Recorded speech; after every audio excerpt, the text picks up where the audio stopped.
Meu nome é Serena W. Albrook e eu tenho 33 anos. Eu fiquei sentada ali, olhando para o meu telefone como se tivesse levado um tapa atrás do outro.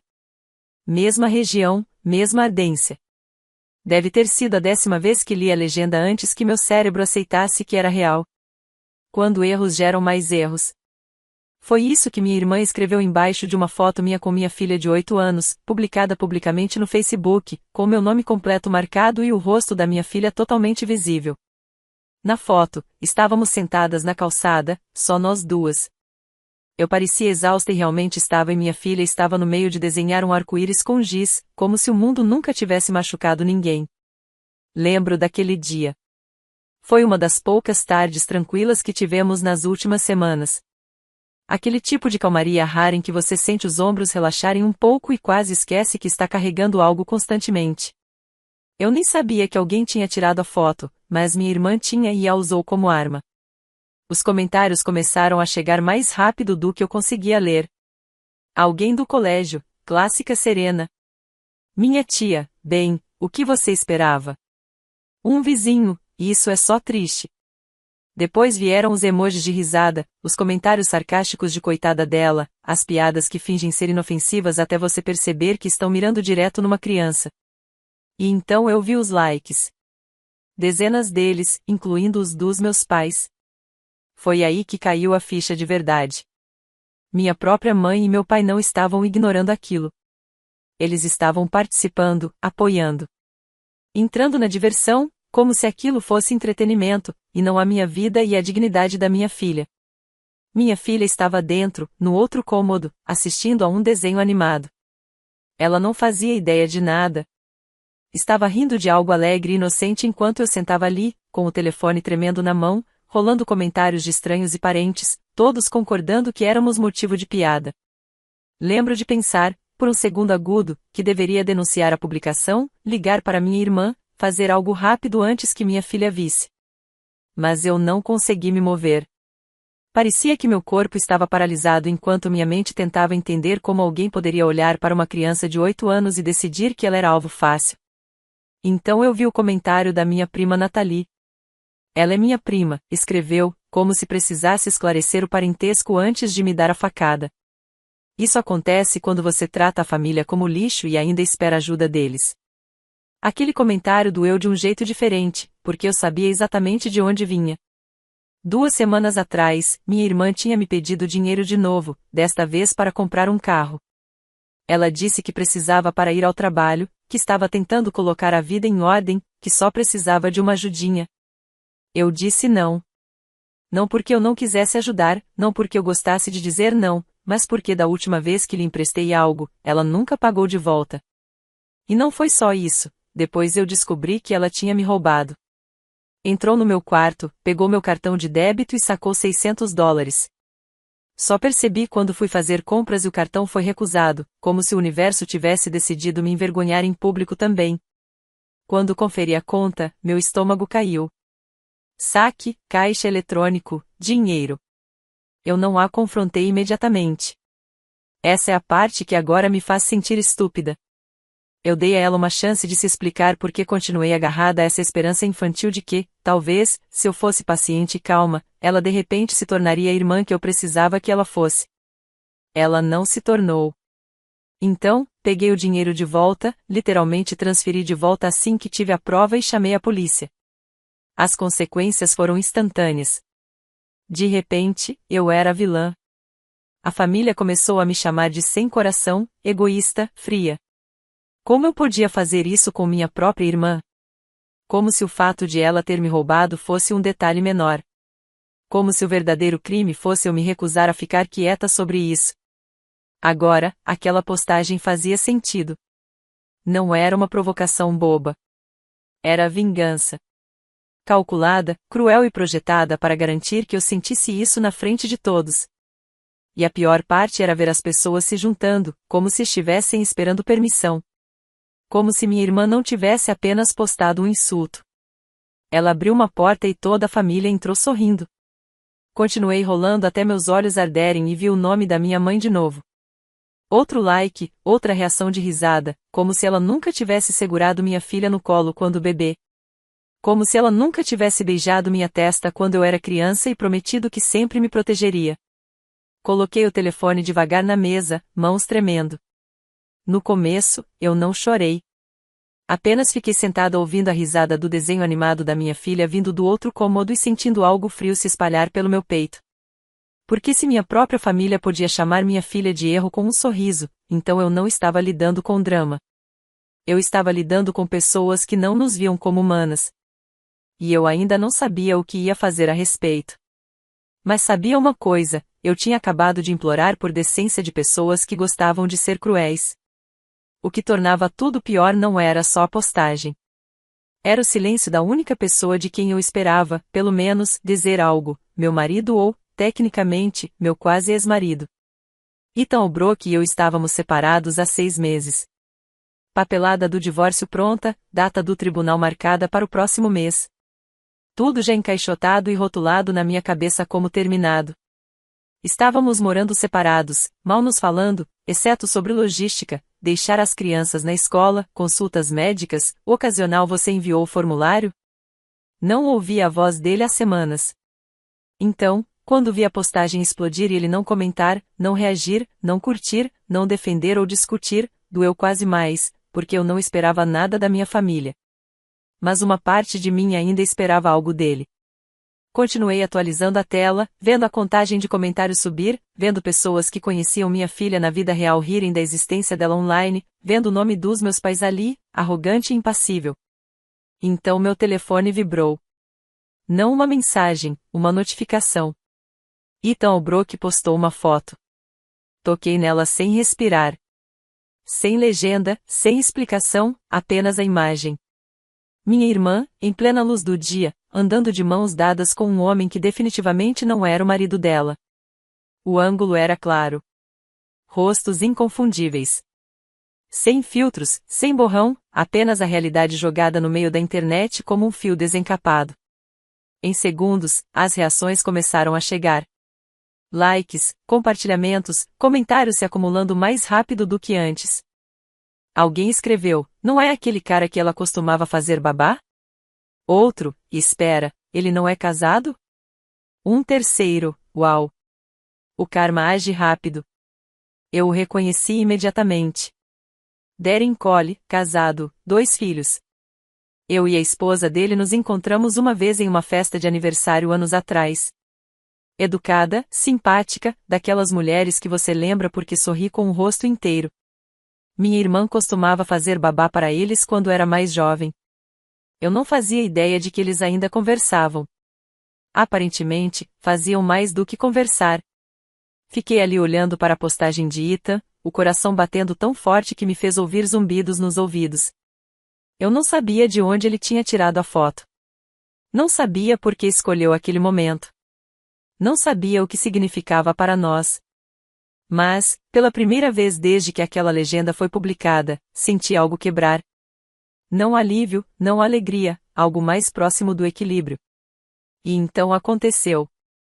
Silêncio. Não aquele tipo suave, nem o tipo que vai diminuindo. O tipo violento, repentino. A seção de comentários da minha irmã parou de se mexer. Os likes dos meus pais desapareceram. A provocação da Nathalie sumiu. O desabafo do tio Rei se foi. As pessoas que tinham sido tão barulhentas naquela manhã de repente perderam suas vozes. Continuei atualizando a tela, vendo os comentários serem apagados um por um, como se alguém estivesse freneticamente limpando impressões digitais de uma cena de crime. Novos comentários apareceram, mas não eram mais da família. Estranhos, conhecidos, pessoas que não nos conheciam pessoalmente, mas sabiam exatamente o que estavam vendo. Caramba! Isso escalou rápido. Acho que não se deve atirar pedras. Naquela noite, não comi. Não consegui. Meu estômago estava retorcido em algo entre raiva e descrença absoluta. Eu acabará de ser humilhada publicamente pelo meu próprio sangue. E então um homem com quem eu não falava direito há 6 meses detonou toda a narrativa deles com uma única imagem. Não mandei mensagem para Ethan. Não agradeci. Não fiz perguntas. Apenas observei. Na manhã seguinte, meu telefone tocou às 7h42. Número desconhecido. Hesitei, então atendi. Você postou isso? Exigiu uma voz masculina. Não. Alô? Sem pausa. Tem certeza? Positiva. Uma respiração controlada, afiada. Então a ligação terminou. Descobri depois que, dentro de uma hora daquela ligação, o marido da minha irmã, Ryan, fez as malas, levou o filho deles e foi embora. Sem briga, sem aviso, simplesmente desapareceu. Às 10h13, minha irmã apareceu na minha casa. Não bateu na porta. Ficou andando na minha varanda, telefone colado no ouvido, gesticulando como se já estivesse no meio de uma discussão. Observei pelo olho mágico, coração disparado, rezando para que minha filha não ouvisse os gritos. Então começaram as batidas na porta. Ela gritou meu nome, me chamou de covarde, disse que eu destruí minha família, disse que esperava que eu estivesse orgulhosa de mim mesma. Eu não abri a porta. 5 minutos depois, o grupo de família no chat explodiu. Minha mãe, meu pai, Nathalie, uma tia da Flórida que nem fazia parte da postagem original. De repente, eu era quem tinha ultrapassado o limite. Você humilhou sua irmã. Isso era privado. Você é doente por deixar ele fazer isso. Eu não tinha postado nada. Então Ethan comentou de sua própria conta. Sem hashtags, sem desabafo, apenas uma linha sob a foto. Talvez da próxima vez, pense antes de chamar a criança de alguém de erro. E foi aí que tudo desmoronou. Capturas de tela começaram a circular, não só da postagem dele, mas da dela também. A foto original, a legenda, os comentários, a linha do tempo toda, clara e incontestável. E pela primeira vez, a simpatia mudou de lado.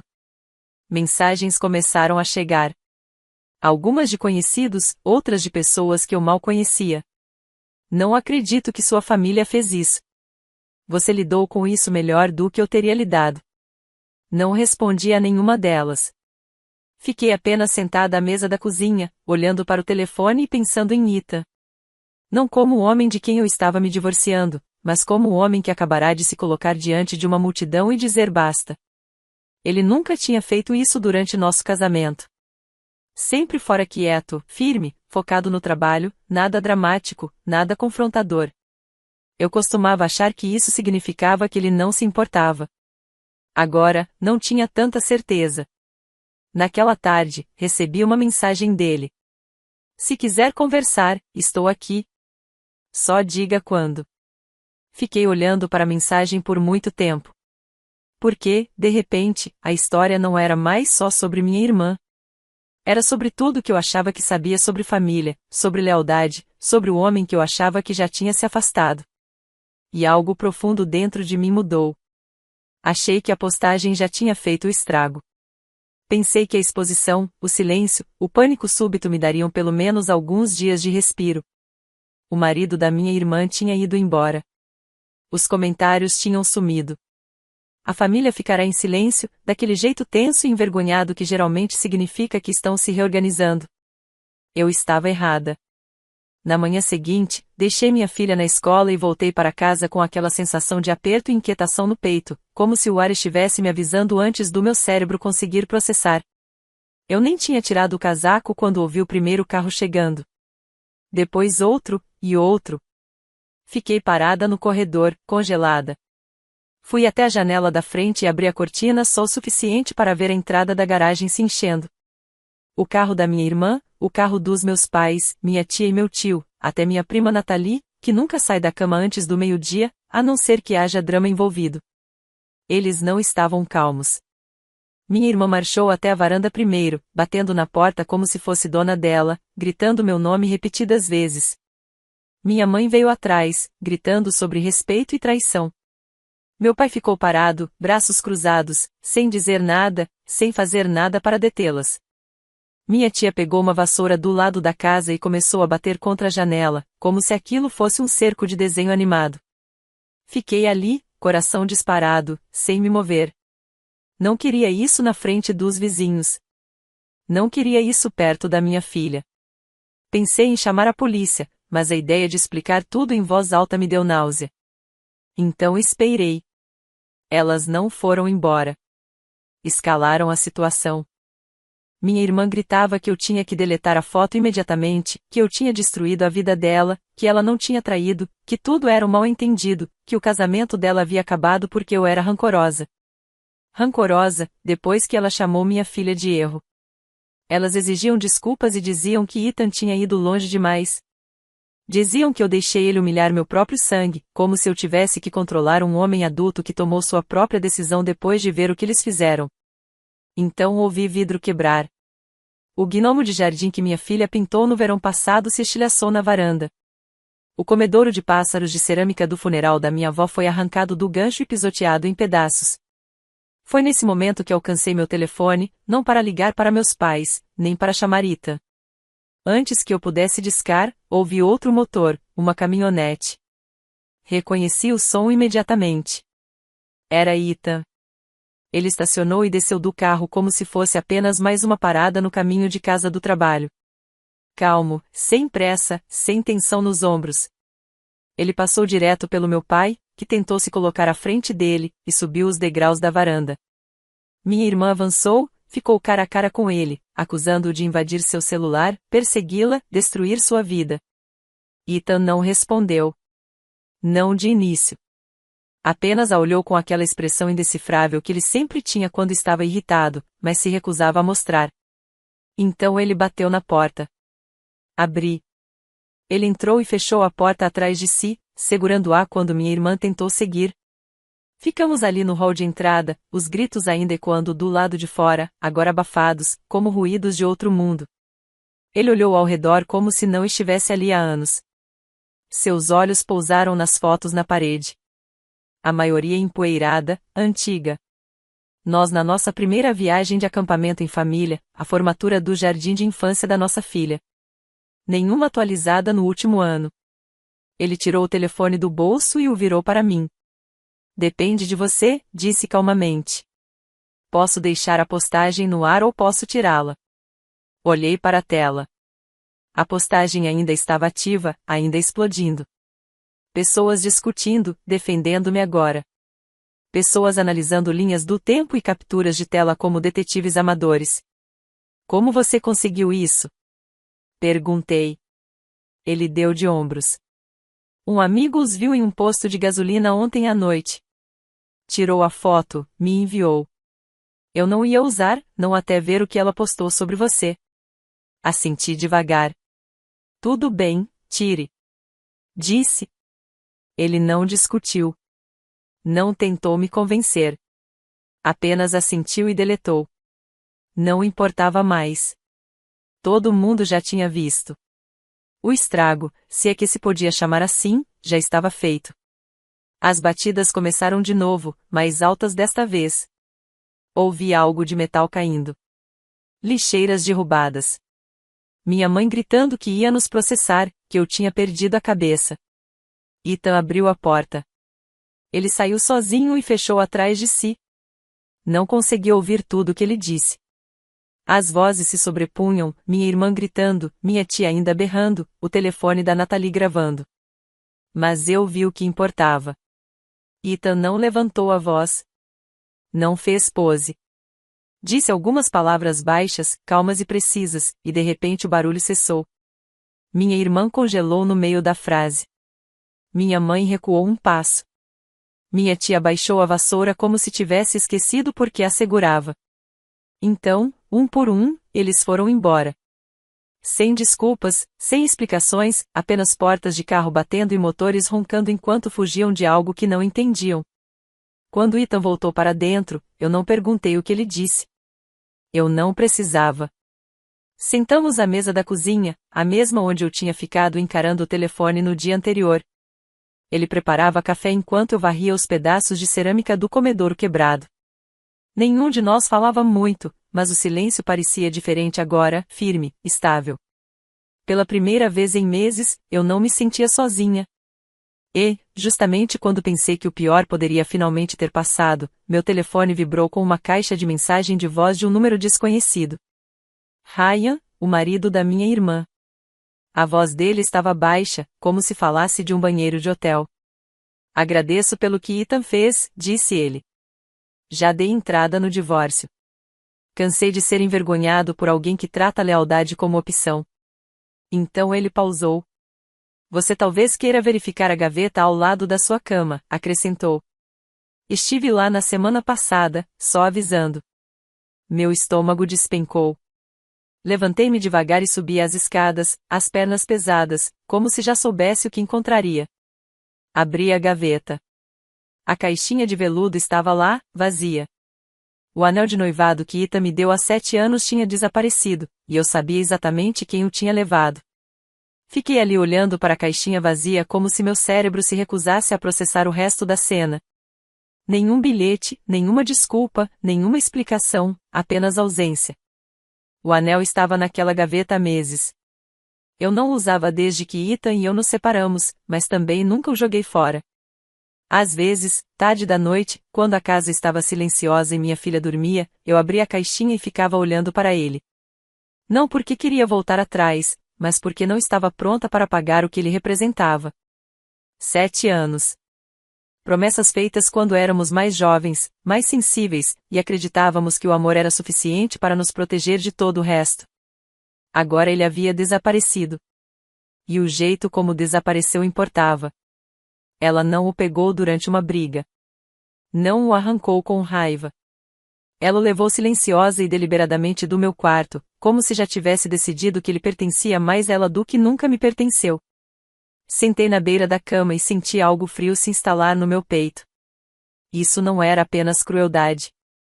Era roubo sobre humilhação, sobre usar minha filha como motivo de piada. Não gritei.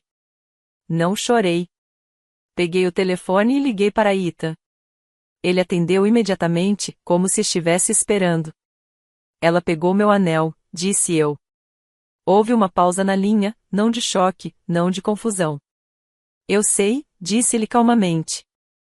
Esperava que você não tivesse que descobrir assim. Fechei os olhos. Você sabia? Suspeitei, respondeu ele. Ryan me ligou mais cedo também. Por isso voltei com algo. 20 minutos depois, Ethan estava de volta à casa. Ele não entrou correndo como um herói. Apenas entrou na cozinha, colocou uma pequena sacola de papel sobre a mesa e sentou como se fossemos falar sobre compras. Ela não penhorou, disse-lhe quase casualmente. Olhei para ele. Ele deslizou a sacola em minha direção. Dentro estava o anel. Minha respiração travou de um jeito doloroso. Ela tentou vendê-lo, continuou. Para um cara com quem trabalho, direto ao ponto, disse que estava quase sem uso, sem apego emocional. Ele reconheceu imediatamente e me ligou. Peguei o anel, o metal frio contra meus dedos, familiar e estranho ao mesmo tempo. Então você o comprou de volta, disse eu. Ele assentiu. Não queria cena. Não queria que ficasse por aí flutuando. Fiquei olhando para o anel por um longo tempo. Não parecia fechamento. Não parecia nostalgia. Parecia prova. Prova de até onde minha irmã estava disposta a ir só para me machucar. Prova de que nada era proibido para ela. Nem minha dignidade. Nem minha filha. Nem meu passado. Ethan não disse mais nada. Não pediu agradecimento. Não transformou aquilo em algo sobre nós. Apenas ficou ali, tomando café, como se fosse a coisa mais normal do mundo. Foi aí que percebi algo. Ele não estava fazendo aquilo para me reconquistar. Ele estava fazendo porque era o certo. Comemos as sobras juntos, sem falar muito. Apenas movimentos calmos, constantes, familiares. Quando minha filha voltou da escola, correu direto para os braços dele como se nada tivesse mudado. Mostrou a ele um desenho de giz que tinha feito. Ele se agachou e ouviu como se fosse a coisa mais importante que tinha visto na semana inteira.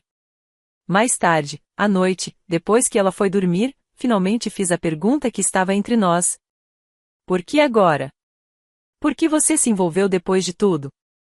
Ele se recostou na cadeira e pensou por um momento. Eu sempre me importei, disse ele. Só não sabia como mostrar quando importava. Vendo eles irem atrás de você e dela daquele jeito, não consegui mais ficar calado. Não foi uma grande confissão. Não foi poética, mas foi honesta. Ele ficou aquela noite, não na minha cama, mas no sofá, do jeito que se faz quando se reconstrói algo devagar e cuidadosamente, como o vidro que já está rachado. Antes de dormir, ele pegou a caixinha do anel da mesa e a colocou de volta no meu criado mudo. Não me deu. Não levou consigo. Apenas deixou ali para que eu decidisse o que aquilo significava. E, pela primeira vez desde que tudo isso começou, senti algo mudar. Não na minha família, não online, mas dentro do meu próprio peito. Eu não estava mais reagindo. Eu estava escolhendo. O dia de ação de graças chegou novamente mais rápido do que eu esperava. Não o feriado em si, mas o peso dele. A maneira como paira no ar semanas antes. Como as pessoas começam a falar sobre planos, cardápios e união, como se fosse uma promessa que todos automaticamente têm direito de cumprir. Este ano, meu telefone ficou silencioso. Sem mensagens passivo-agressivas. Sem falsos sentimos sua falta. Sem convites de última hora feitos para me fazer implorar. Não perguntei por quê. Eu já sabia. Ainda naquela manhã, por hábito mais do que curiosidade, abri o Facebook. A primeira postagem que vi foi da minha irmã. Ela estava ao lado de Nathalie, taça de vinho erguida, com aquele sorriso perfeito de concurso que ela sempre guardava para fotos. A legenda era curta e doce, cercada pelo que importa. Rolei a tela. Outra postagem. Uma foto em grupo na sala de jantar da minha tia. A mesa lotada de guardanapos de papel e caçarolas queimadas, como todo ano. Minha mãe em seu lugar de sempre, meu pai ao lado, primos amontoados ombro a ombro. E bem no centro da foto, tão óbvio que apertou meu peito, uma cadeira vazia, um prato posto, um guardanapo dobrado, uma taça de vinho intocada a um assento que não precisava estar ali, mas absolutamente estava. A legenda dizia: algumas pessoas escolhem a vergonha em vez da família, mas ainda temos uns aos outros. Hashtag grata. Os comentários vieram rápido. Algumas pessoas não merecem um lugar à mesa. Peso morto cortado. Um jantar tranquilo, pela primeira vez. Até meu pai curtiu aquele. Fiquei sentada ali, com o telefone no colo. Não estava com raiva, nem chocada, apenas distante. Como se estivesse assistindo a uma peça de escola, onde todos decoram falas que acham poderosas. Aplaudindo a si mesmos, fingindo que a plateia não via os fios por trás do espetáculo. Eles queriam uma reação. Esse era o ponto da cadeira vazia, da legenda, dos comentários, dos likes. Eles queriam que eu me sentisse excluída, envergonhada, pequena o suficiente para rastejar de volta. Então, não lhes dei nada. Em vez disso, abri minha lista de amigos. E comecei a removê-los. Minha mãe, fora. Meu pai, fora. Minha irmã, fora. Nathalie, fora. Tia Karen, que riu do post erros geram erros, fora. Primos que se juntaram ao ataque, fora. Um a um. Sem anúncios, sem explicações. Apenas fora. Apaguei o grupo de família no chat, me desvinculei de anos de fotos, mudei minhas configurações de privacidade, troquei a foto do perfil, apaguei meu nome da árvore digital da família, como se estivesse limpando uma mancha que eles se recusavam a parar de esfregar. Quando terminei, fiquei olhando para a tela por muito tempo. Parecia estranho, como cortar um membro, mas não doloroso, necessário, como arrancar uma farpa que estava enterrada a fundo há tempo demais. Algumas horas depois, Ita apareceu com uma torta de abóbora meio comida, naquelas embalagens de supermercado. Ele não mencionou os posts. Não precisava. Preparamos uma refeição silenciosa, macarrão com queijo de caixa, almôndegas congeladas, a torta. Nada tradicional, nada encenado. Minha filha fez um peru com papel colorido e rolos de papel higiênico e o chamou de Princesa Goble. Ethan a ajudou a colar as penas enquanto eu limpava a cozinha. Depois que ela foi dormir, sentamos no sofá com os últimos pedaços de torta. Você viu? Disse eu suavemente. Ele assentiu. Eles são patéticos. Fiquei quieta por um momento. Então disse, bloqueei todos. Ele me olhou, considerou, e então sorriu. Bom. Era isso. Sem discursos, sem lições, apenas uma palavra, e parecia permissão. Eles não lidaram bem com o silêncio. Essa é a questão com pessoas como eles. Quando você para de reagir, eles ficam desesperados. Mensagens de contas falsas, capturas de tela enviadas por parentes distantes. Alguém imprimiu minha foto antiga, colou numa garrafa de vinho numa festa de amigos e tirou fotos como se eu fosse um objeto de cena.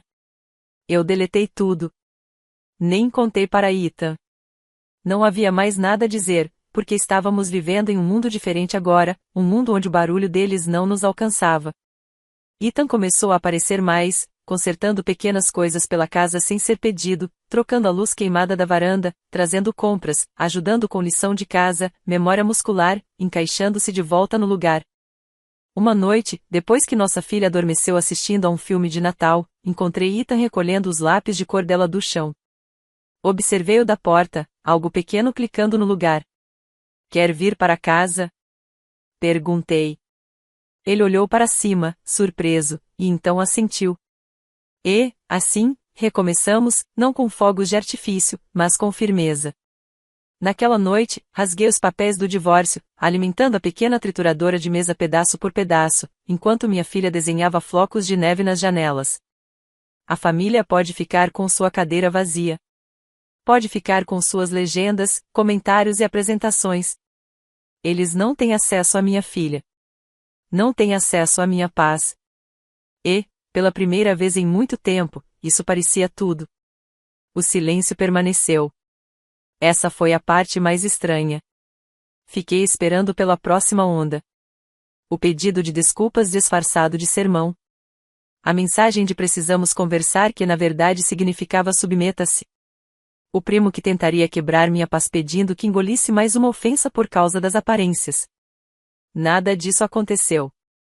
Quando pessoas assim pedem acesso, elas não lamentam. Elas andam de um lado para o outro. Elas se apresentam para si mesmas.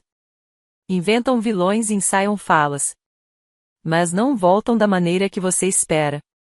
Porque voltar significaria admitir que cruzaram uma linha que não podem desfazer. Ethan voltou a morar conosco silenciosamente. Nenhuma mala empilhada na porta, nenhum anúncio, apenas sua escova de dentes e o copo novamente, suas botas no tapete, a jaqueta no gancho, como se sempre tivesse pertencido ali. Não falamos sobre o que éramos da maneira que as pessoas acham que precisam. Falamos sobre coisas práticas, horários da escola, compras, o vazamento embaixo da pia. E então, aos poucos, falamos sobre as coisas mais difíceis, os silêncios que se acumularam durante nosso casamento. Os momentos em que nos desencontramos por centímetros e chamamos de distância, em vez de medo. Achei que ficar calado era manter a paz, disse-lhe uma noite, enxaguando uma caneca na pia. Não percebi que estava te deixando sozinha no meio disso. Acreditei nele, não porque disse de forma perfeita, mas porque estava ali agora, fazendo o trabalho que não vem com aplausos. O anel ficou no criado mudo por um tempo. Não o coloquei. Não o guardei. Ele ficou ali, como uma verdade. Não precisava ter pressa. Alguns símbolos precisam de tempo para recuperar seu significado. Nossa filha percebeu a diferença antes de qualquer outra pessoa. Crianças sempre percebem. Ela começou a cantarolar de novo enquanto escovava os dentes. Pediu a Ethan para ler histórias antes de dormir, em vez de fingir que não esperava que ele o fizesse. Parou de perguntar se as pessoas estavam bravas conosco. Uma tarde, disse. Nossa casa está mais bonita e voltou a colorir como se não tivesse acabado de dar nome a tudo. Semanas se passaram, depois meses. O barulho da família desapareceu, tornando-se estática de fundo. Capturas de tela encaminhadas por alguém que eu tinha esquecido de bloquear. Uma mensagem descartável que dizia, acha que é melhor que nós agora? Um boato que estavam espalhando para quem quisesse ouvir, dizendo que eu tinha sido manipulada. Não respondi. Não corrigi. Não expliquei. Aprendi algo importante nesse silêncio. Explicações são convites. E eu não estava convidando ninguém de volta para uma sala que eles já haviam destruído.